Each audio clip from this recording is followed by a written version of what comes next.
Hey, what's up guys, Mikas here for the EDM sessions, episode 86, and we continue in this series where we master track we previously compose, arrange and mix in two previous shows. So what's happening is on the first show I actually compose the tracks, I write the melodies, put all the elements together and make about the 2-minute template with it, which you can find for each track on this mastering series of course. And then on the second part I do arrange and mix the track, and on top of it I did put in a couple hours, like literally on every track, to make them really release ready track. So this is like a special track, this is like a synthwave track that I think for mastering we will really have to do something special. So the mastering part of this track will be, I think, as important as the composition, as the mixing and the arrangement. Like mastering, this is synthwave, we want to give it some character. So basically 104 BPM, the track, of course 96 kilohertz, 32 bits, 96 kilohertz, and it's a track that has already some chunks, that has some groove, a lot of brassy sound, a lot of like big kind of things, some nice melodies. And with mastering we really gonna try to bring it up to another level, give it some extra character. I'm thinking not big distortion, but something warm, something chunky, you know, something that has really a groove added to it with the mastering process.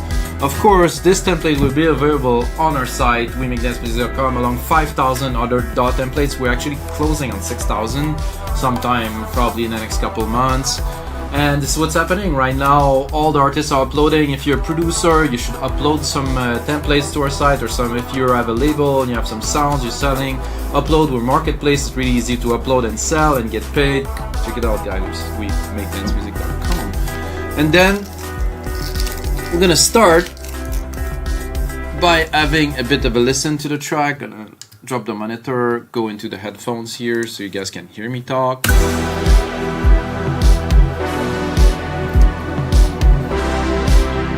So it is synthwave, but it is breakbeat based. It's not a 4/4. I want it to be a little bit, you know, let's call it original.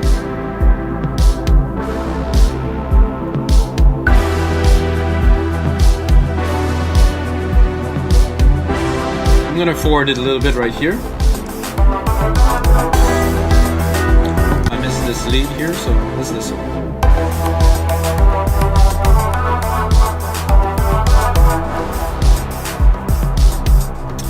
When I was actually arranging and mixing this track, I was listening to the new album from The Weeknd, and this is really the sound that he is going for on a lot. There's even a drum and bass track and stuff, and I was thinking, okay, this track is good, I have to push it to, I would call it the commercial level. Of course there's no vocals in it, but it is still a viable track to lay some vocal on, you know. And of course the template, this finished template is on our website, of course. And the first part where I actually just composed is also on the website for only $5. So let's bring it forward a little bit. This is the second melody. This is actually an 808 bass, like a big thump that I play in the higher level, and this is what it is. It's just a big, like, clean sine wave. Recorded and played that in real time in the original episode of this. So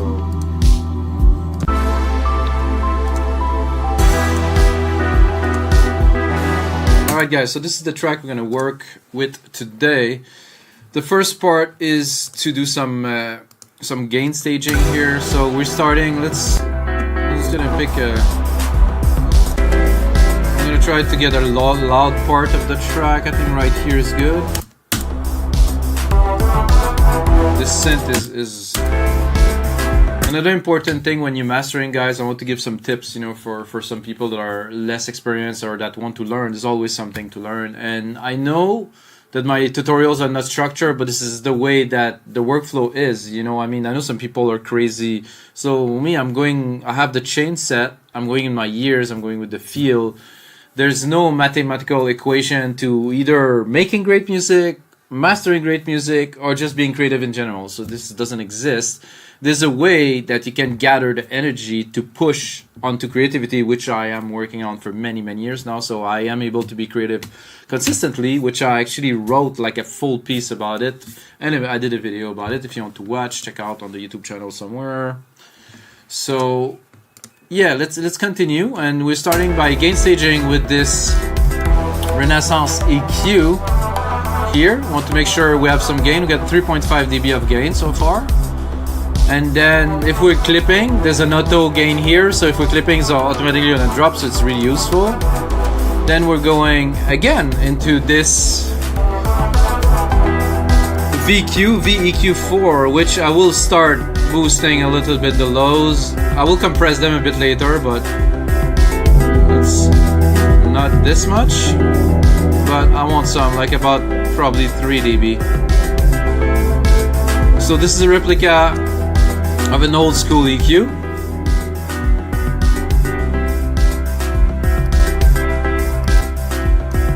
So the way it is altering the frequency is completely different than other EQs. So I also use it for phase. A bit loud here.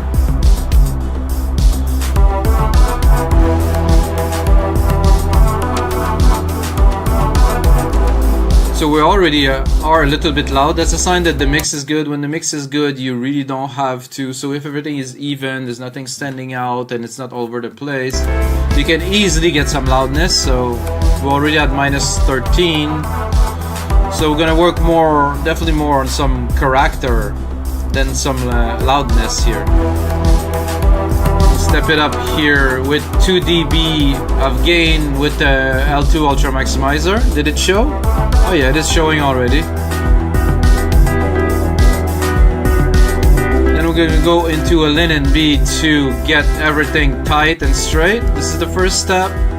I'm not gonna apply a lot of processing. Couple dB. Make sure our chain is clean. No clipping at any stages.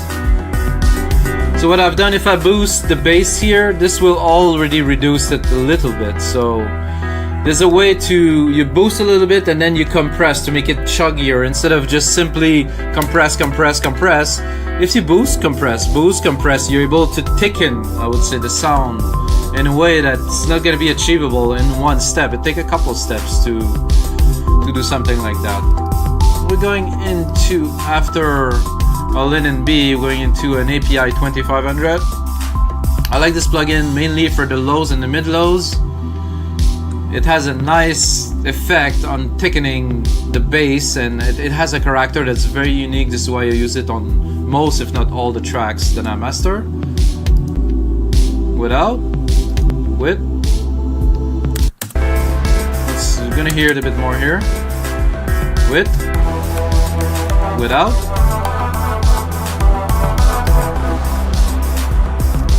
It's somehow this doesn't touch so much of the top end, while the SSL channel main compressor will alter, like the whole track seem to be more glued. This one, more of the low end. This is why we're using it, just to glue. Keep on. The output is good. Then we have the SSLG channel, which I will not use for this track. I don't want a clean sound, I don't want the character of it, so I will move on. This, I will definitely go a little bit mental on the side here. I want the track to feel big, to feel spacious, to feel... I don't think I can go much further than this. Make sure I'm not clipping. With, without. With. Without. With. So... So I give you an interesting comparison. So see the loudness here. I'm gonna go back to there. So the loudness is about -14. If I put that on, we barely went up 1 dB or maybe a little bit, but it seems so much louder. And then when we're gonna apply compression to the signal, it will even tame it down, and you're gonna have that presence and that loudness. Maybe a little bit less. And that stereo field is super wide. It's really big. We're dropping that straight onto a Kramer tape, guys, and this I will use but not abuse, but I will definitely give the tape some juice to clip. This is intentional. We're going into the red here, so I want the percussion, I want everything to be just vibrant and thick and present, and the way to achieve that is you saturate with the tape.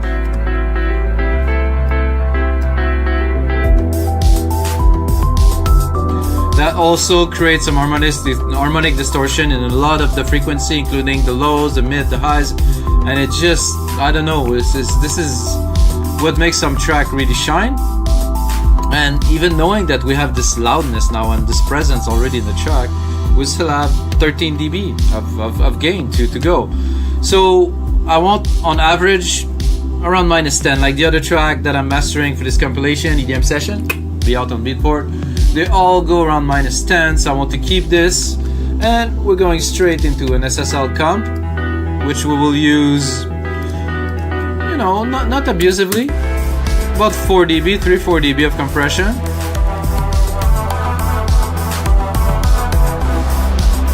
So going out of this into this, the signal is hot. I mean, we're really going hot.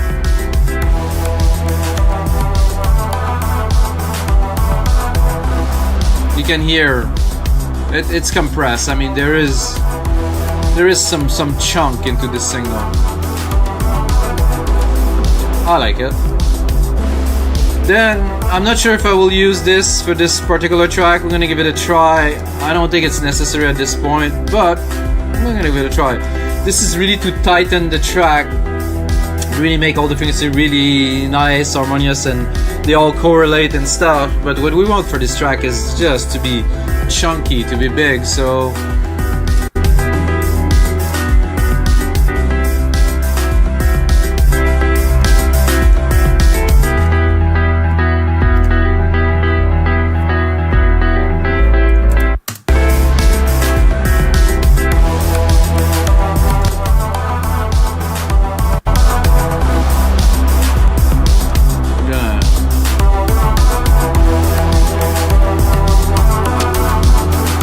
I'm gonna use it ever so slightly, so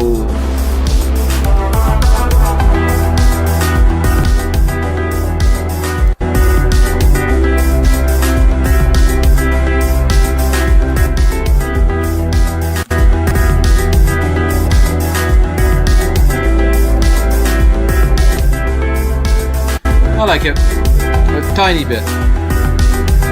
You can see you got like a dB and a half, 2 dB of compression on there. It's very little.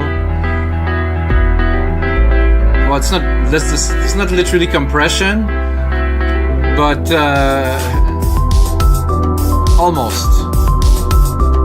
Okay, and then we finish this mastering chain with the granddaddy or the grandmommy, the L316, to have you know, commercially, you know, acceptable loudness, and all the track will have about the same loudness. Like I said, it's about, for our track, about -10. So I don't want to push it too far. I'm gonna bring it up already.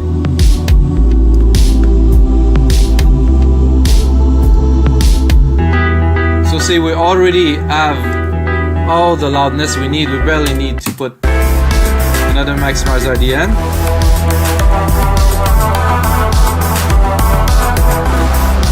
Leave it barely too.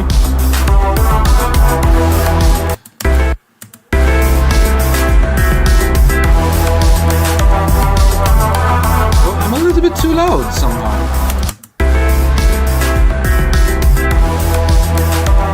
So I was still gonna give it 1 dB, 1 and 1.2, because I like this thickening, what the limiter does to a signal, you know. It's most of the track are like that, and then with the brass is very big, the server field is really there, this piano is sitting well, everything is there, guys. We get the loudness here. I wouldn't do much more, so let's have a listen to this track now that we have all the elements in. And you know, at this point it's a listening session to ensure that everything is okay. We're not clipping anywhere in the signal. We have to run the whole track through the whole program or track or song, call it, through the chain completely. So we're gonna know if we output it, it's not gonna be clipping anywhere in between the plugins. So let's go.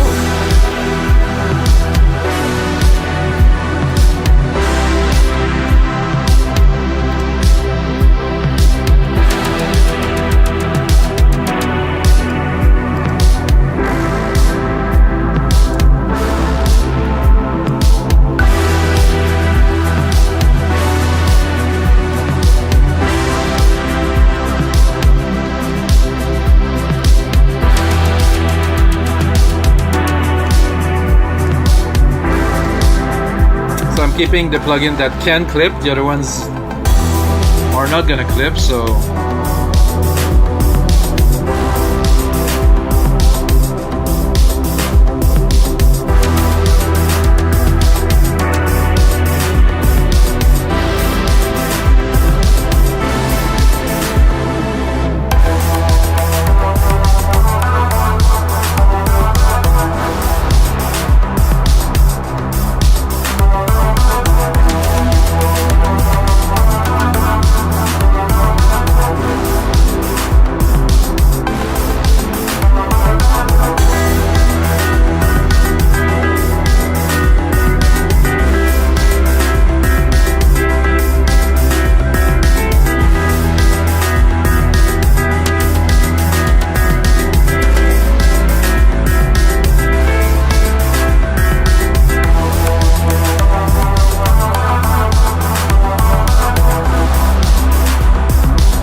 super nice so far.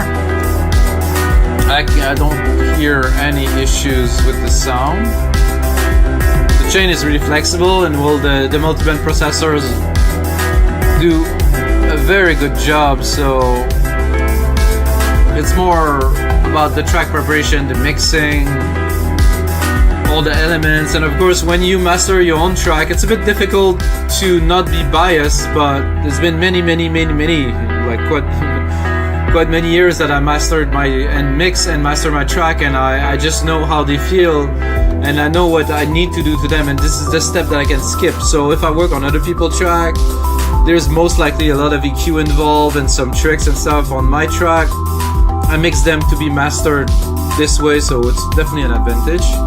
But if you need some track master, you can go on our site. We make dance music. We got good services.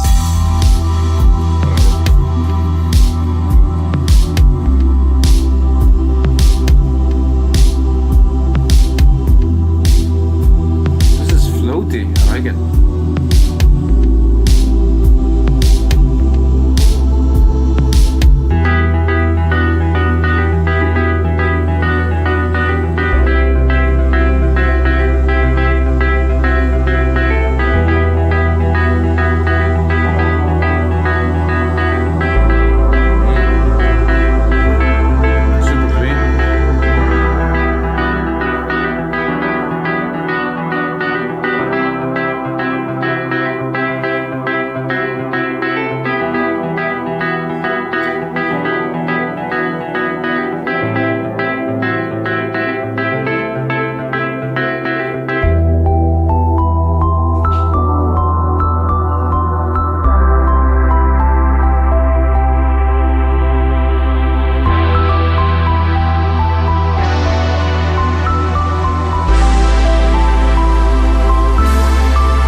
Quite a track, guys. I think we did well on this one, and that I see clipping here.